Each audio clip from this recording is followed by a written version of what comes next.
पहलगांव हमले में शिकार हुए भारतीय। जबकि पहलगांव हमले के बाद सरकार ने एक बड़ा एक्शन लिया है जिससे 5 स्ट्राइक माना जाता है।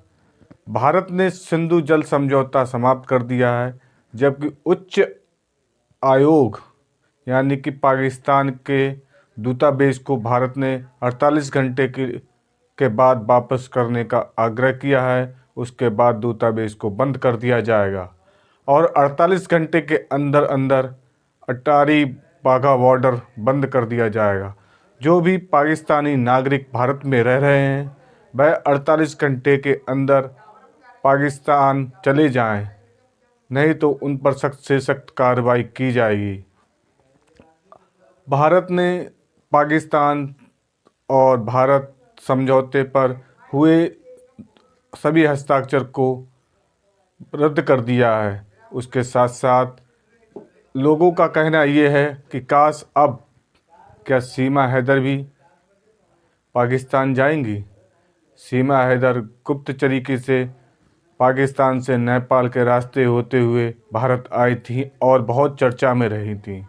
सीमा हैदर ने अब भारतीय नागरिकता के लिए आवेदन किया है और नोएडा में जाकर शादी कर ली है। अब उनकी एक लड़की का जन्म भी हुआ है, जबकि उनके वकील का कहना है कि सीमा हैदर अब भारतीय हो गई है।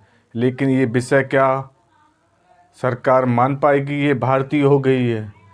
जबकि उनके वकील AP सिंह का कहना है कि सीमा हैदर भारत माता की जय, भारत माता के सपूत हो चुकी है। भारत माता की अब वह उसके बच्चे जय बोलते हैं, वह पूर्ण रूप से अब भारतीय है। जबकि सीमा हैदर के बारे में अन्य जानकारी आप लोग जानते होंगे कि किस तरह से सीमा हैदर भारत आई थी और उनकी चर्चा पूरे देश में हुई थी।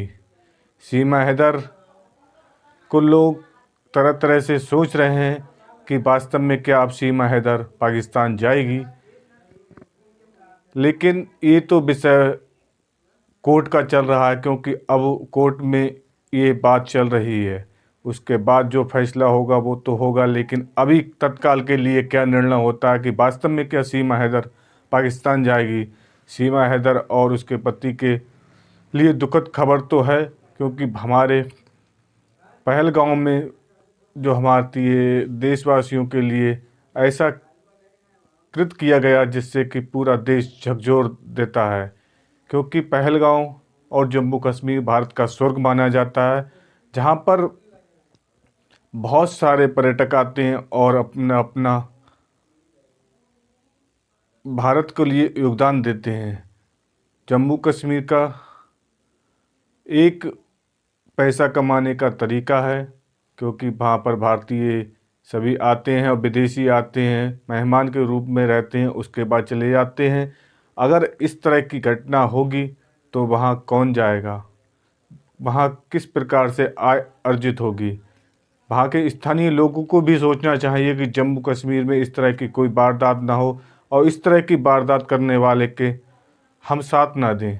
जम्मू कश्मीर सरकार और वहाँ के स्थानीय लोगों को भी इस पर गहनता से विचार करना चाहिए। अब केंद्र सरकार इस विषय पर बहुत बड़े एक्शन में दिख रही है। वह आतंकियों को ढूंढ कर उनके घर पर हमला कर रही है और उनका घर गिरा रही है। क्या अब लोगों का मानना है कि क्या भारत सरकार सर्जिकल स्ट्राइक कर सकती है?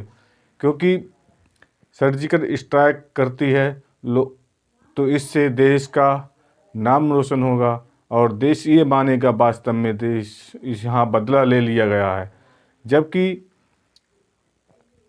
सरकार ने खुली चुनौती दी है कि हम इस विषय पर चुप नहीं बैठेंगे और कड़ी से कड़ी कार्रवाई करेंगे। लेकिन देश चाहता है कि इस तरह की गतिविधियों को रोका जाए और जो इस गतिविधियों में लिप्त है उनके खिलाफ सख्त से सख्त कार्रवाई की जाए। जम्मू कश्मीर हमले में हुए हमारे देशवासी और विदेशी नागरिकों की जो हत्या हुई है उसका बदला लेने के लिए सरकार से लोग आग्रह कर रहे हैं, जगह जगह श्रद्धांजलि दे रहे हैं, जगह जगह शांति मार्च निकाल रहे हैं और एकता का संदेश दे रहे हैं। सभी राजनीतिक पार्टियां भी एकता का संदेश दे रही हैं और ऐसे किए गए कार्यों के विरुद्ध कड़ा कार्रवाई करने के लिए कह रही हैं। जबकि कि अब देखते हैं सरकार आगे इस पर क्या करती है।